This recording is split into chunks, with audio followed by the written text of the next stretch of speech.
Hi, my name is Stacy and I am the teacher. Hi, my name's Kat and I'm the athlete. Volleyball skills. Spike. Picture of bell volleyball, pole with bells, bell wristlet, tactile maps, tactile spike diagram, artist's figurine. In this video, we're going to be talking about the instructional methods for the volleyball spike for a student who is blind or visually impaired.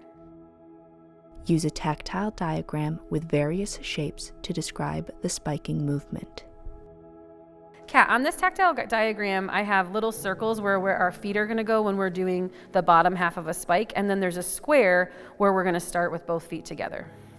So since you're left-handed, you're going to take a step with your left first, and it's going to go left, right, left, and then right, left. So what I like to do when I'm teaching is kind of like a cadence or a pattern. So it goes left, right, left, right. And we'll kind of practice that with the poly spots behind us in just a minute. And so this is the approach to doing the volleyball spike. And we're gonna do that first. And we're gonna use the poly spots behind us. You wanna try that first? Yes. Okay, so if we wanna come on over towards these poly spots on the ground, and we're gonna start on the green one with our feet together. When you step on the poly spots, Kat, you can make a nice little stomp, again, to get that cadence and that pattern, okay? All right, so left, good, left, right, good. And you actually did a great job at the end where you actually started to stand up. So at the end of that approach is when we're going to be jumping in the air to spike the ball over the net. All right, so now we're gonna add one more piece, and that is when we step, we're gonna have our hands behind us. I step right, my hands are still behind me, and then when I go left, right, and jump up, my hands come forward. Okay. All right, better. Use a tactile diagram to demonstrate the movement. For the volleyball spike, what we have on this diagram is the whole approach with the upper body outlined in puffy paint. So if you want to actually take that, Kat, and you can just feel it, and I can walk you through if you start from the left. That's where we were working on with our hands back when we're walking. And then the next phase, our hands are going to go up. And that's when we're jumping. And so that last phase and that next one you're gonna feel, the arm is bent back behind our head. So your left hand will be back behind your head. The last two, this is when you're gonna hit the ball up top. So your arm's fully extended over your head. And then there's a follow through. Use an artist's figurine with the athlete to demonstrate the movement. So Kat, right now I have the artist figurine in front of us, and we're gonna pretend that the net is directly in front of you and I. So because you're left-handed, your right arm's gonna be in front of your body if you wanna feel the artist figurine, and that's your right arm. And then your left arm is gonna be back behind your head. I'll try to move their head a little bit. And so your elbow will be bent, and then as you come through, you snap your hand down and then follow through. Okay. Use tactile modeling to demonstrate the movement.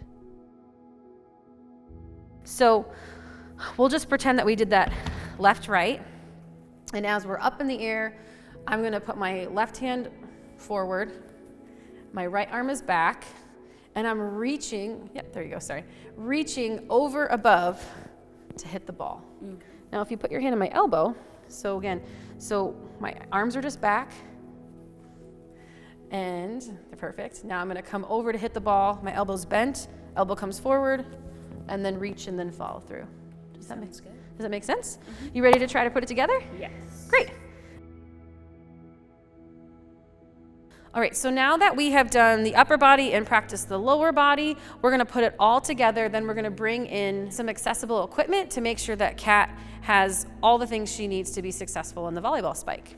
All right, Kat, when you're ready, go ahead. Good. Now, remember, we want to really bring that arm back to make sure we have a lot of forward motion. Yes, so we get more power. Be patient. It may take several attempts for the athlete to progress in the skill.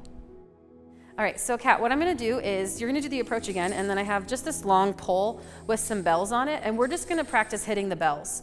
And I'm gonna put the bells, I can adjust the height to go higher or lower, based on where your form is, but also to make sure that we are doing a really nice high hit with that left hand.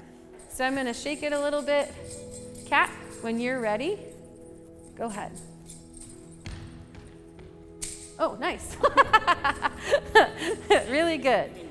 So this is a great way to make sure that we have an audio cue for where the ball placement could be, even if there's a stationary ball for someone practicing spiking. The skill should increase in difficulty as the athlete progresses. And that was our video on volleyball spiking. With accessible teaching, different uses of equipment, tactile maps, we can make volleyball accessible for all. For more, visit the Sports Adaptations page at www.nwaba.org. Thank you for watching. Slide of NWABA logo.